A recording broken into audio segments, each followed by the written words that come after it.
When the cold wind is blowing, any little gaps around the edge of the door can lower the temperature in the house dramatically, so it's important to take care of a draft proofing. Now there are a lot of different types of draft proofing, but this one we've used here is a rubber seal which goes all the way around the edge of the door across the top, and down at the bottom here we've got a double seal threshold strip which has got rubber seals at the bottom to stop any draft coming in and also stop the rain blowing under. And just to finish the job off, here we've got a draft-proof letterbox with a rubber seal around the outside and a brush on the inside.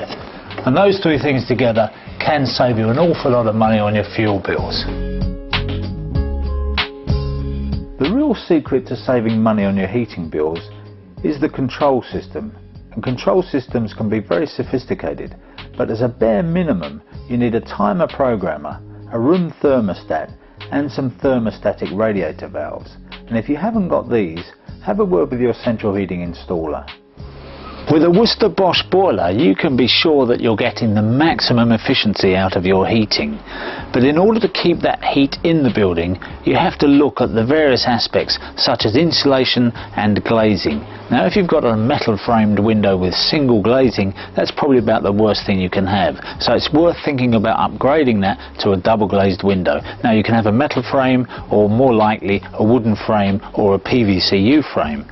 But the glass now has to be low E glass, which is a special type of glass which allows the sun's rays in, so you get the benefit of heat from the sun, but it stops the heat from the building escaping. Also, modern windows have to have trickle ventilation, which allows a little bit of ventilation into the house to combat condensation and keep things healthy.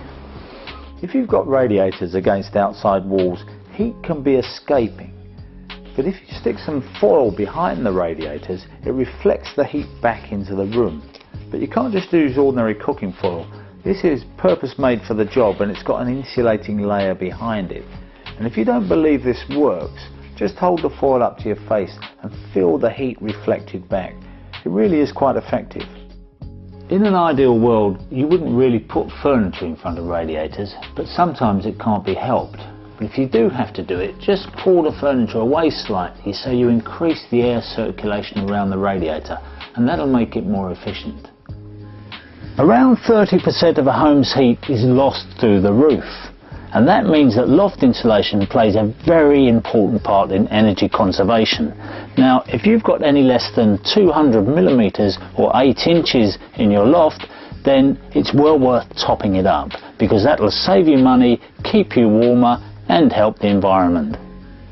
You know, you can't beat sitting at home on a cold winter's evening feeling nice and warm. But simply by turning that room thermostat down by 1 degree centigrade, you can save up to 10% on your heating bill, and you probably won't even notice the difference. Radiators are very often situated underneath windows. This is to help combat the cold air that you get around a window, and also to help increase the convection. Now, although they're called radiators, very little heat is actually given out by radiation at the front of the radiator. The majority of heat that you get from a radiator is given out through convection. That is by cold air entering at the bottom and hot air coming out the top. And this is greatly improved by these convection fins that you now find at the back of modern radiators. But being under a window can create its own problems. If you've got curtains and you draw the curtains over the radiator, then you're going to kill that convection process stone dead. Now, another problem you can get with curtains is when they cover thermostatic radiator valves. Thermostatic radiator valves rely on a flow of air going past the sensor, and if you cover it up with a curtain, this stops the flow of air, so the sensor won't give you a proper reading of a temperature. The way around this is to get a thermostatic radiator valve with a remote sensor.